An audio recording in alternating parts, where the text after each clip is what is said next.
La France au risque terroriste. Monsieur Guillaume Chevrollier. Merci, Monsieur le Président.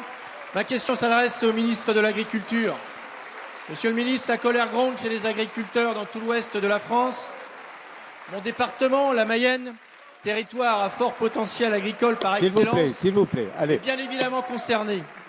Monsieur le ministre, je vous avais déjà alerté à plusieurs reprises sur le ras-le-bol de nos agriculteurs, de nos éleveurs. Comment en effet supporter de travailler durement sans toucher des revenus décents, sans pouvoir offrir à sa famille un niveau de vie satisfaisant et sans avoir aucune perspective encourageante? Que dire à nos jeunes agriculteurs? Monsieur le ministre, aujourd'hui, vous nous proposez un plan d'urgence de 24 mesures. Mais pourquoi avoir tant attendu? Qu'avez-vous fait pour l'organisation des filières depuis 3 ans? Aujourd'hui, la situation est tendue. La révolte est grande chez les éleveurs, qu'ils soient bovins, porcins, laitiers. Ils ne se contenteront pas de vos rustines ni de vos grands principes. Comment voulez-vous qu'ils soient rassurés par votre proposition numéro 22 qui promet une amélioration des relations contractuelles dans les filières animales? L'intention est bonne, mais nos agriculteurs veulent du concret et des solutions pérennes. Les aides immédiates que vous proposez sont bien sûr les bienvenues, mais les agriculteurs veulent une réelle garantie des prix, une amélioration de la contractualisation au sein des filières afin de la rendre saine et équilibrée, une révision des normes et contraintes imposées ces dernières années que ne supportent pas un certain nombre de nos partenaires européens et qui freinent la compétitivité de nos exploitations françaises. Monsieur le ministre, seules des solutions pérennes permettront à nos agriculteurs, à nos éleveurs de vivre de leur métier, de nourrir nos concitoyens en produits étiquetés français et de maintenir la vitalité dans nos territoires ruraux. Et la parole est à Monsieur Stéphane Le Foll, ministre de l'Agriculture, de l'Agroalimentaire et de la Forêt.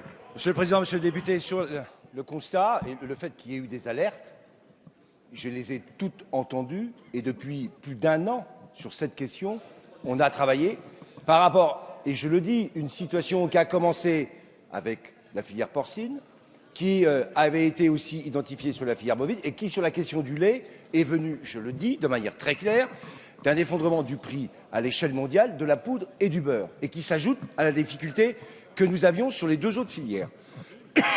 Vous évoquez, à partir de là, les mesures qui ont été mises en place et vous avez en particulier parlé de la contractualisation. Bien sûr qu'il faut résoudre le problème des prix et c'est tout l'enjeu de la négociation qu'on a engagée pour essayer de remonter des prix. Je le dis quand même, ça sera assez rare dans l'histoire qu'un ministre s'intègre et s'insère dans des négociations commerciales pour faire remonter des prix alors qu'ils étaient en train de continuer de baisser. Quand on a fait ce que nous avons fait, on redresse non seulement une baisse des prix, mais on les fait remonter par le consensus, par le travail collectif. Vous parlez de la contractualisation, en particulier dans la viande bovine. Est-ce qu'elle existe?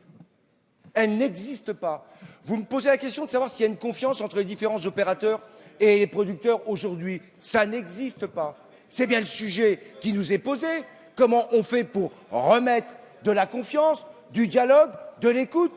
Parce qu'on peut rester les uns et les autres, chacun camper dans ses positions et renvoyer la responsabilité. Non, notre responsabilité, ma responsabilité, c'est d'assumer et d'assurer cette confiance, d'assurer et d'assumer la volonté que chacun doit avoir de dialoguer. On construira l'avenir avec les mesures, bien sûr, mais aussi par la confiance et le dialogue.